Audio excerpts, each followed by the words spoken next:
I've been to Canyonlands Island in the Sky many times, but there's much more to this huge national park. In October, I decided it was time to make my first real trip to Canyonlands Needles District. It's known for its rugged terrain and these towering slivers of sandstone that they call needles. We saw them when looking down from the Grand View. And of course, these needles give the area its name. It only has about 10 miles of paved road, but there are many more 4x4 trails. And there's also quite a few hiking trails here. And the weather in the fall is very good for hiking. The Needles District is about an hour and a half south of Moab. The last 34 miles are on the surprisingly scenic Highway 211, where a sign reminds us that the Needles are pretty much surrounded by Bears Ears National Monument, which here is pretty flat. But a few miles later, it's much more interesting. And the fall color is a nice complement to the sandstone canyons. Before we even get to the Needles, there's a sign for newspaper rock petroglyphs, so I just had to pull over. Newspaper rock is a popular name for sites like this. There's another one in Petrified Forest National Park, but here the glyphs are a lot closer. The sign tells us that the area was populated for thousands of years, until about the 1300s. And during all of that time, the Ancestral Pueblo used rocks to chip away at the dark desert varnish on the rock face. And through the ages, every culture that came through here left their mark. Some were clearly hunters of deer and bighorn. And there's also proof that the area wasn't totally abandoned after 1300 because some of the figures are on horses, which didn't get here until the Spanish came in the 1500s. There are also lots of footprints. They think at least some of these have been made more recently by the Navajo, because several of the feet have 6 toes. Tradition holds that this was a status symbol. And archaeologists, and well, there's no real easy way to say this, but they've dug up thousands of grave sites in the Four Corners, and they found that over 3% of the bodies they dug up had 6 toes. And the local traditions say that a person with 6 toes had some sort of an elite status. If you know more, please leave a comment. When the Europeans came through, they left their mark too. Of course, today, that is very illegal. So look, but don't touch. There's still about 12 miles of scenic road to the park gate. And even on an overcast day, the drive alone is worth the trip. If you want to get away from the crowds in Moab, this is a great place to do it, especially if you want to do a little rock climbing. The main gate to the park wasn't even manned. The visitor center is just a further mile up the road. It's typical for an off-grid site. Water is available, but there is no food, lodging, or gas.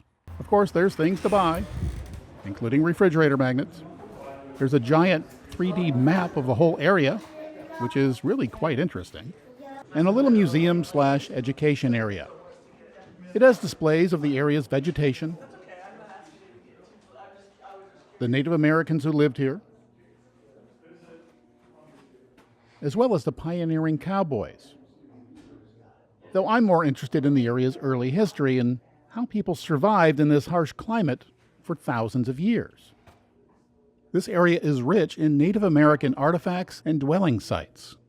And if you're in the backcountry and you happen to find one, they want you to turn off your GPS location system before you take a picture of them with your phone, because they want to protect the sites, but also because they want to give as many people as possible the joy of discovery. And I gotta say, there's something I really like about that.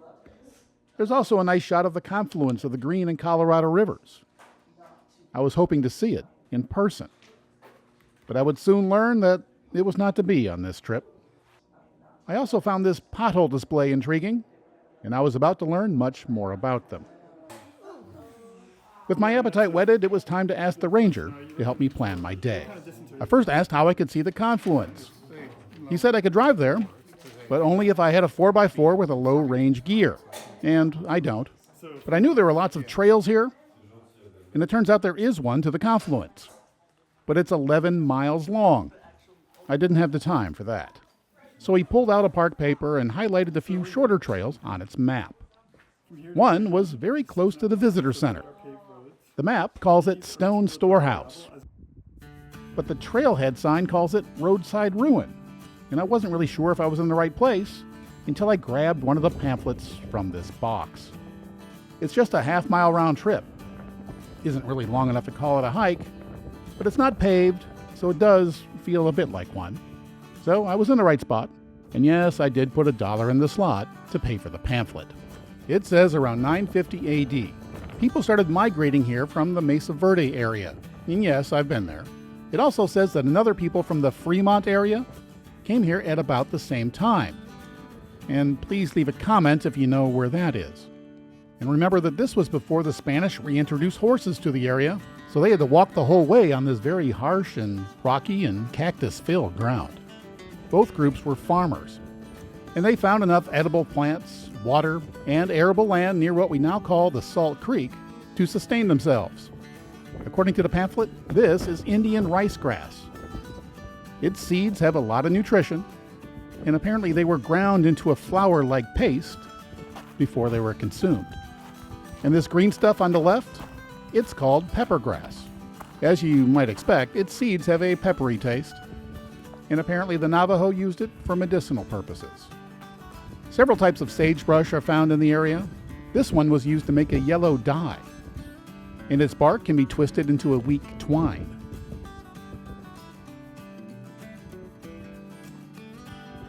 This is Fremont barberry. Its roots make a bright yellow dye, and it produces edible berries. Somehow I missed marker 5, but it's for saltbrush. They ate its seeds and apparently used the ashes to make baking powder, though it doesn't describe how they did that. As the vegetation gets bigger, the trail is getting windier. And that handrail, it's a hint that we're close to our destination.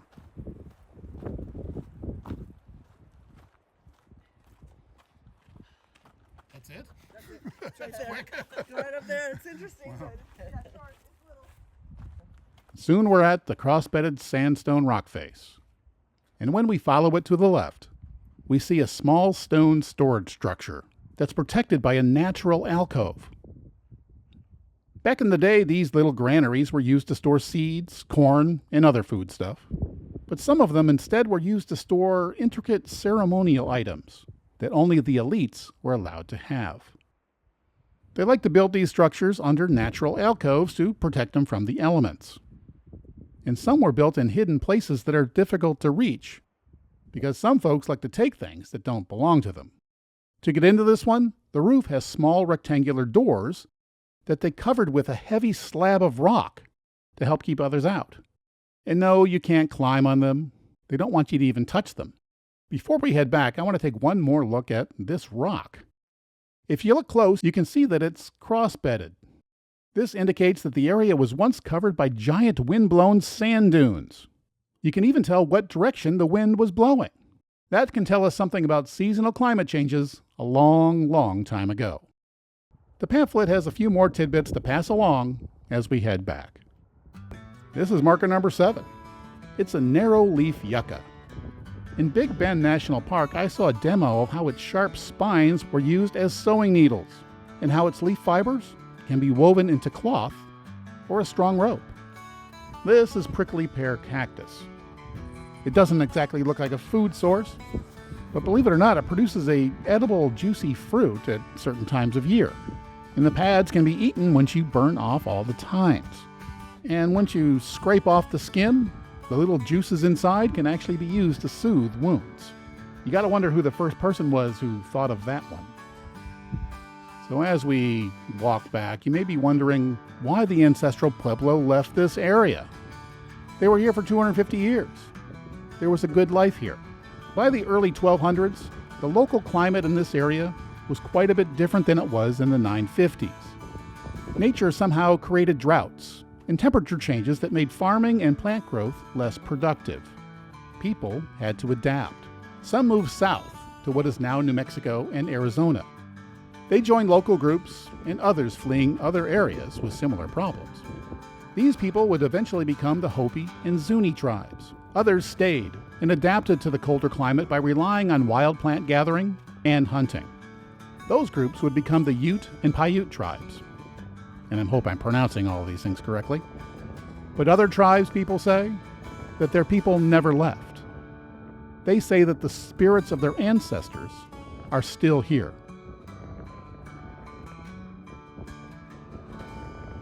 With only 10 miles of paved road, it's hard to get lost in the needles, and the map they give you is a nice little guide to all the pullouts along the way. It would have been nice if it was sunny, but even on this cloudy, dreary day, the drive is pretty nice. When I saw this little sign for Wooden Shoe Arch, well, I had to pull over and see what this was about. And it certainly wasn't crowded. I had to look for the arch. It's rather far away. It's a small one, but that does look like a big wooden shoe. As far as I could tell, there was no trail up to it. Apparently this is as close as you should get. I was a little disappointed that it was cloudy and rainy, and the park can't really look its best in weather conditions like this. But the views were still nice from the road, and it was a pleasant drive. And the drive to the end of the road is pretty nice. There's something interesting to see in every direction. The next place the ranger told me about was called the Pothole Trail. It's another short one. I recorded the whole out and back trip in 17 minutes with my Instagram VR camera. But don't worry, I'm not going to show you that whole thing. But I will try to explain what a pothole is and why they're so special. It turns out all these little depressions in the sandstone, well, they're little ecosystems that lay dormant in these small little sandstone depressions, at least when they're dry. But when the rains come and fill the potholes, they teem with life.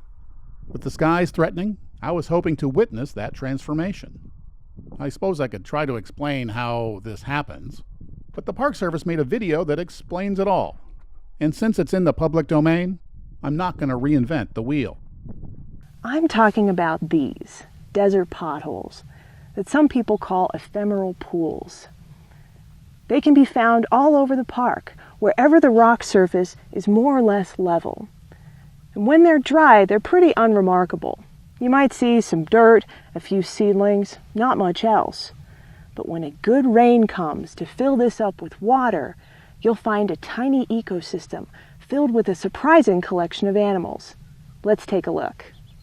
Most people don't think of seafood when they visit Canyonlands, but potholes can actually contain several types of shrimp, including clam, fairy, and tadpole shrimp. Tadpole shrimp look like miniature horseshoe crabs and are actually living fossils. Some species of tadpole shrimp haven't changed in appearance for over 200 million years, making them the oldest living animal we know about. Other pothole dwellers include snails, mites, rotifers, worms, and tardigrades. Tardigrades, also called water bears or moss piglets, are cute, feisty little creatures. They're about 0.5 millimeter long, so you really need a microscope to see them. The tardigrades live all over the world, any place there's water, on moss, in lakes or ponds, and in desert potholes. Now, when the pothole's nice and full, tardigrades swim around happy as can be. When the sun comes out and the water starts to evaporate, tardigrades get ready for an amazing change. They secrete wax out of the armored plating across their backs and start to lose moisture. They can actually lose 99% of their body's moisture and slow their metabolism down to 0.1% of normal, entering an extreme hibernation-like state. When they're in this state, surrounded by a little waxy cyst called a tun, tardigrades can survive incredible climate change. Scientists have studied them in labs. They've heated them to 300 degrees Fahrenheit and frozen them to negative 300 degrees Fahrenheit, and nothing happens. I've heard they can even survive 1,000 times the radiation that would kill a human being, but nothing happens. They don't experience tissue damage when they're in that tun. All they're doing is waiting for the rain. It might take 1 storm or 2 or 3 to fill the pothole back up, but once it's full, the tardigrades respond pretty quickly. In about 4 hours, they're swimming around again, happy as can be. Not all pothole critters are as resilient. In fact, most survive just long enough to reproduce and lay their eggs before the pothole dries up. As you might imagine, long-term changes in temperature and precipitation can dramatically affect potholes. Scientists think they might give us clues about the biological impacts of climate change. So they've been monitoring them here at Canyonlands for some time now. Potholes are also very sensitive to human impacts. So when you visit the park, don't stick your finger in the wet pothole or your foot in the dry one. Just walk around them. And when you do, think a moment about the life that's waiting there at the bottom for the next big rain. I'm Karen Hanker. Thanks for joining me on Inside Canyonlands. I gotta say, the videos made by Canyonlands are better than just about any other by the National Park Service. I stay on the path to avoid hurting the cryptobiotic soil before reaching the next sandstone area, where there's some interesting rocks, at least from a geologic point of view.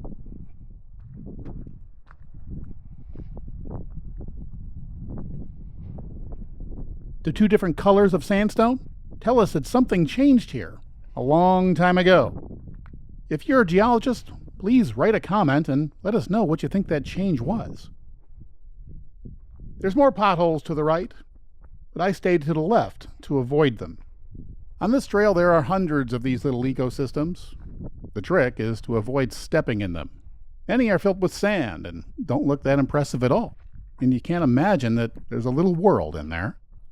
One thing I can't help but notice is the almost complete lack of noise. There's little wind, and my footsteps and clogged sinuses are about the only sounds I can hear.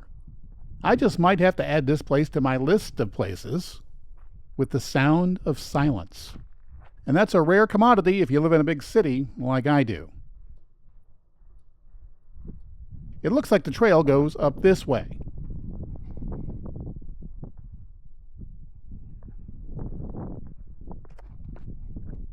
It's much more the same, but with a view that stretches to the horizon. I wander around a bit.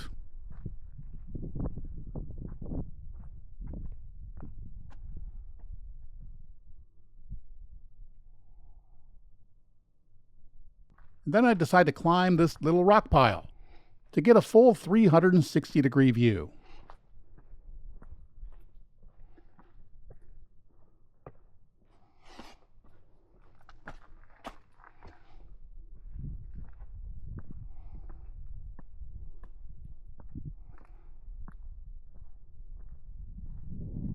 And interestingly, there's even tiny potholes up here.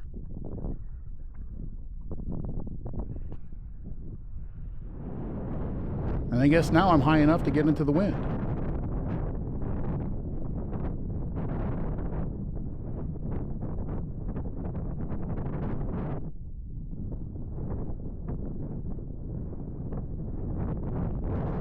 And sorry about the weird waves you see in the video. They're caused by a stitching error with my 360 VR camera, and I can't really do anything about it now. It's been a while since I've just gone exploring, and I gotta say, it's fun. You never know what you're going to find. And since those are some big rocks, I decided to head that way.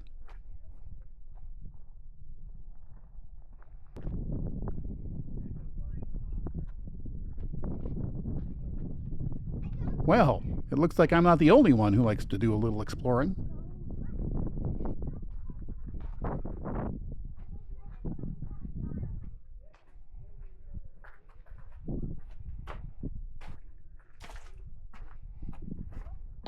That was a fun little passage, with a great geologic story, I'm sure. I wish I knew more about the rocks. Is that a midden? It looks a little bit like an ancient midden, which is ancient animal waste. But it also looks like mud or other water-transported debris. But if that's true, how would it get here? What are you doing? I'm shooting some video with a 360. She asked a good question. I'm not sure I knew the answer. That way looks sort of interesting. So I decided to go on over and see what was there.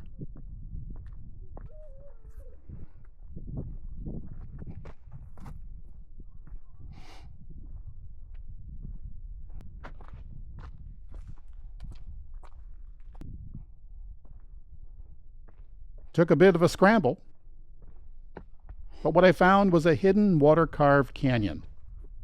I guess we know now that that wasn't a midden, it was in fact waterborne debris.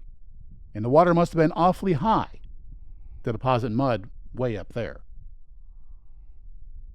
Places like this are nice little surprises. It makes the whole trip worthwhile.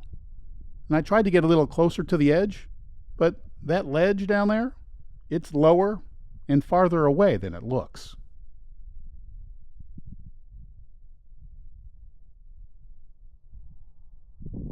I decided it was time to head back. A few sprinkles were hitting the lens. But because there was no real trail, I just headed in what I thought was the correct direction. It looks remarkably different when you're going the other way, which is a good thing. But then I recognized the gap in the rocks, and I knew I was going the right way. For a short trail that mostly isn't a trail, it's a pretty interesting way to spend 20 minutes. The potholes, they're interesting. At least they are when you know what they are. And I wish it would have poured down rain so I could have seen the transformation of those tiny little life forms, because it was fun poking around the big rocks and really fun exploring and finding that small hidden canyon. There aren't too many things that are bad about traveling in the fall, but one of them is that the days are shorter. It looks like this was going to be my last adventure in the Needles on this trip, and I really wish I had more time. The ranger highlighted another trail at the end of the road, the Slick Rock Trail.